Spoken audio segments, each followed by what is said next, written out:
3, 2, 1, 0.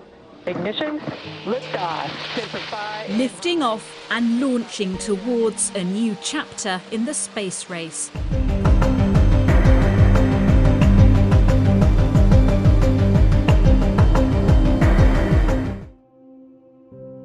The Canadian Defense Department is looking for ways to get rid of space junk. The government body is set to award contracts to companies that can track and remove trash that's orbiting our planet in order to make space safer for everybody. I believe a swath of about 38,000 kilometers across. And so what it's looking for is more detailed patterns of how these the flows and eddies of the plasma inside of the sun work. Sunspots, as you know, organized just before a big solar flare, solar event.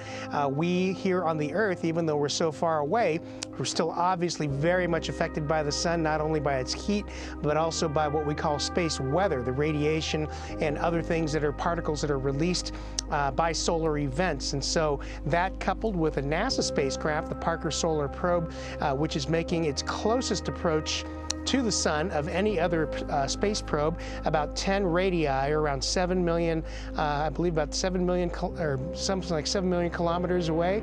Anyway, it's also very studying very closely these different patterns and measuring the solar wind and other things like that. The final test of the SpaceX craft. Seconds in and at supersonic speeds, the abort is triggered. MECO, Dragon launch escape initiated. Starting thrusters which propel the capsule away. And you can hear some really loud... Moments later, the rocket breaks up. And there they are. Drogue chutes are out. And the capsule parachutes to safety. This is hugely significant. A successful test will mean that that's really the last hurdle for SpaceX in sending humans into space. And the next time we see these images and that splashdown of the Crew Dragon, there will be US astronauts on board.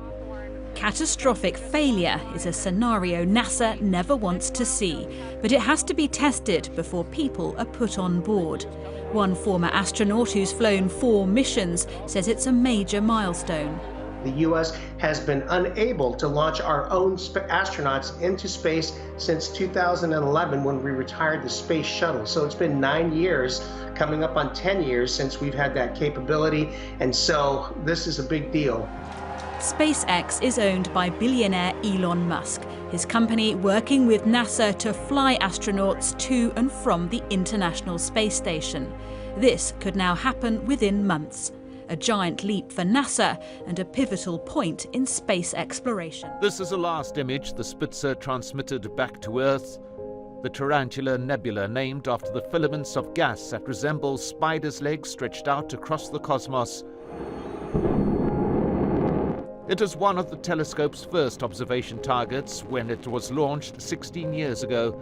Spitzer allowed us to, again, look at things, lift the cosmic veil, and see these supermassive black holes that we couldn't see previously. Since then, it has revealed twice as many galaxies as any other observatory, and most importantly, perhaps, advanced human knowledge of black holes and the birth and death of stars. Elon Musk has painted this world of electric cars that could drive themselves, but if you couldn't keep the company afloat, then was Tesla going to be able to survive long enough for Elon Musk to deliver this vision? Less than a year ago, things looked bleak for Tesla when shares dropped below $200. But in just 7 short months, CEO Elon Musk has turned the company into the most valuable US automaker of all time. So how did the embattled founder get back to delivering the impossible for his shareholders? 2017 and 2018 were largely a trip through hell for Elon Musk and Tesla. Things didn't work out as planned. Boring bonehead questions are not cool. Next. There's tobacco and marijuana in there. That's all it is. Today, the SEC filed securities fraud charges against Elon Musk, stemming from his August 7, 2018 statements that he was considering taking Tesla private. These image problems for Musk were compounded by production issues for Tesla. Model 3 deliveries were delayed, and the promised $35,000 price tag was never met. He had very ambitious targets to build the Model 3 compact car in California, and it turned out way harder than he expected, in part because of Elon Musk's vision for automation. He talked about an idea of being able to turn the lights off and let the robots do their work. Well, The plan and the vision turned out to be much more complicated than anyone anticipated, or at least he anticipated. Spitzer's operational life was expected to be 5 years at the most, but even after its helium fuel ran out, the telescope continued to send vital data about the universe back to Earth. Its relatively small size led scientists to label Spitzer the little telescope that could. So this is an image of the telescope, and I also have a little model of it right here in front of me. So this is 1/32nd of the size of Spitzer. So if you multiply this little model by 32 times, you'll come up with a spacecraft that is about 13 feet in height. It weighed 930 kilograms approximately at launch. And it was this small telescope that identified another solar system similar in many ways to ours, the TRAPPIST-1 system, a dwarf star 39 light-years from Earth, surrounded by 7 exoplanets, some of which show traces of water and which scientists agree may contain life forms. The remarkable nature of the TRAPPIST-1 system discovery got that science onto mainstream media at a level that had really very seldom seen out of NASA. Now a command has been sent to the spacecraft, switching it to what is called safe mode, and in about 53 years it will come back past the Earth and then head away in another direction into space. Even though Spitzer is in what you would think of as a hibernation mode, folks don't like you to say hibernate. Believe me, it was really hard to come up with a term that everyone agreed on based on the final state, right, that it would be on. But the legacy of Spitzer will live on because the data is there for people to go back and mine. The legacy of Spitzer is 16 years of data archived at a US university. Data that may still produce new discoveries about ourselves and our universe. Audio revealing astronauts may have heard music on the dark side of the moon, raising some big questions this morning. Declassified audio tapes have just revealed that there might really be music in space. In 1969, as Apollo 10 cruised the dark side of the moon, the part furthest from Earth, where contact with NASA is unavailable, astronauts Eugene Curran and John Young heard something strange. You hear that whistling sound? Sounds like, outer space-time music. Boy, that sure is weird music. Those transcripts were archived and held for the last 4 decades.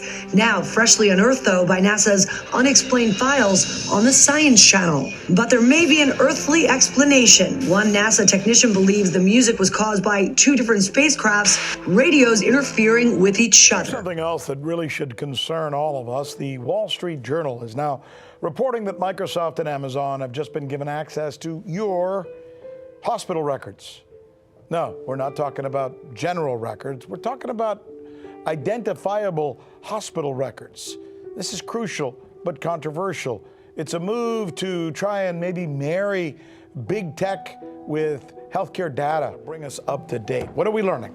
Right. I mean, I think you hit the nail on the head when you say this is just the latest move in marrying big tech with medical data. These hospitals are kind of like data mines, right? Lots of data in there. And we're talking about hospitals making deals with companies like IBM, Google, Amazon, Microsoft. One example is Providence. This is a hospital system that hosts the data from over 20 million patient visits per year. They just made a deal with Bill Gates' Microsoft to use medical records to develop cancer algorithms, which of course sounds like a very noble goal. But even Providence admits that the doctor's notes that are being used are not being stripped of those personally identifiable data points before being handed over to Microsoft. And as an interesting point, Providence St. Joseph's, both their CIO and their CFO, both were executives at Microsoft before their positions at Providence. Now, we're also talking about companies like IBM, Amazon, Google that are allowing these hospitals to share personally identifiable information with them. And like you said, this story really reflects the latest example of tech corporations obtaining our medical data. And it's just the latest example. Here are some earlier examples. We have Google and their connection to the largest DNA database on Earth through its connection with 23andMe. This is what we reported on last week, right?